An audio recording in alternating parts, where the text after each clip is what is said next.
Millions of elderly people are set to be better off from today as a £900 boost to the state pension comes into force with new triple lock changes. And it's not just pensioners. All working age benefits such as job seekers allowance, housing benefit and universal credit are also set to rise.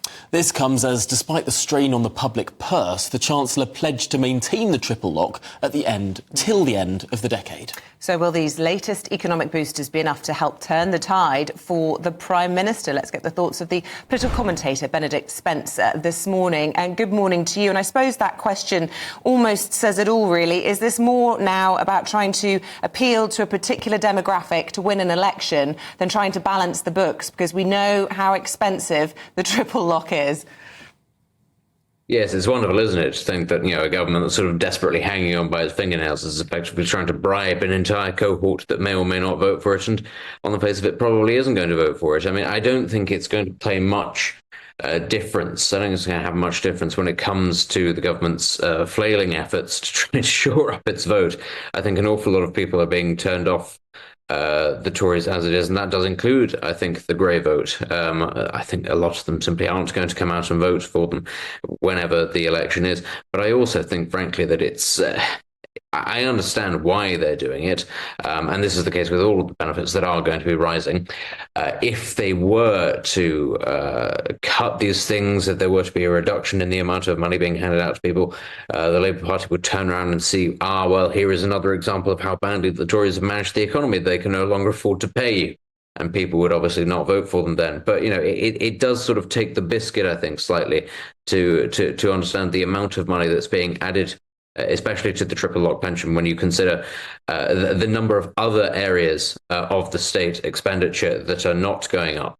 I think that it is perhaps the one area that didn't need to rise, perhaps not quite as much as it has done, especially, I think, when you consider the number of pensioners who are becoming millionaires every year as a result of the inflation of their assets. So I don't think it'll shore up their vote. But, that's why they've done it ultimately, in a desperate bid to hope that it does. Well, it's fair to say that there are millions of pensioner households that are now millionaires due to assets. But there are also pensioners who live in a very, very different state of affairs. There are pensioners who do suffer real poverty in this country. Is it not justifiable to raise pensions, as has happened today, by more than benefits, given these are people who've paid in for all of their lives? But they haven't paid into the tune that they are currently receiving. And this, I'm afraid, is the thing that pensioners very often forget. They believe that they have paid in and therefore are getting exactly what they deserve.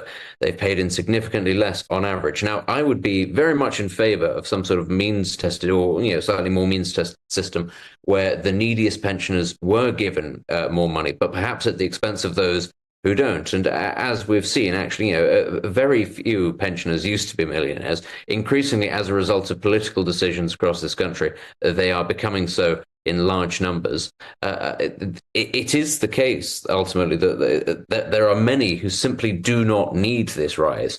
Ultimately, especially also when you consider that there are millions of working age families, and not even families, people who would like to enter into families, people who would like to start families, who are unable to do so because of the sheer lack of money.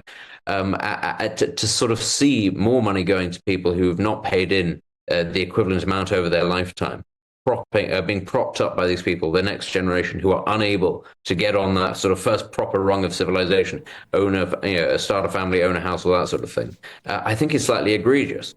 OK, well, I can imagine lots of our audience will have thoughts on this. Just a reminder, gbnews.com/you'll say if they do want to get involved. Just while you're talking about other areas to spend that money on, perhaps, there's been lots of talk over the weekend, hasn't there, on defence spending, all eyes on the situation in Israel as well. Is defence an area, you think, where the government's going to feel more and more pressure to up spending, given how fragile peace seems to be at the moment?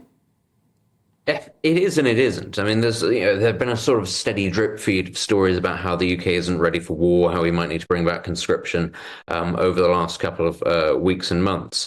I think just sort of across the board, though, there's a bit of a disconnect in terms of what it is that we might be required to do. The UK doesn't really give very much to Israel in terms of military aid, certainly not in terms of actual military assistance. And our involvement in the Middle East these days is absolutely insignificant when compared to, say, that of the United States. It is also, it must be said, very unlikely we're going to find ourselves in a protracted conflict with Russia. I think that would be a disastrous situation were that to happen. But what does concern me is when you consider things like the replacement for the Trident nuclear deterrent is also overdue, and there's not the money for that, and whatever money we would be able to find for it would have to be cannibalized from other budgets. Equally, we're not in a position where we can defend our overseas territories very efficiently. So it's one of those things where it isn't on the immediate horizon. But of course, wars very rarely are. They never really sort of come along in a timely fashion, just as and when you're ready for them. So it's one of those things where you do feel, well, it would be better if we were getting a little bit more prepared for it. Because of the nature of how these things tend to break out. So perhaps not the most pressing thing, but you don't want it to become a pressing thing, put it that way.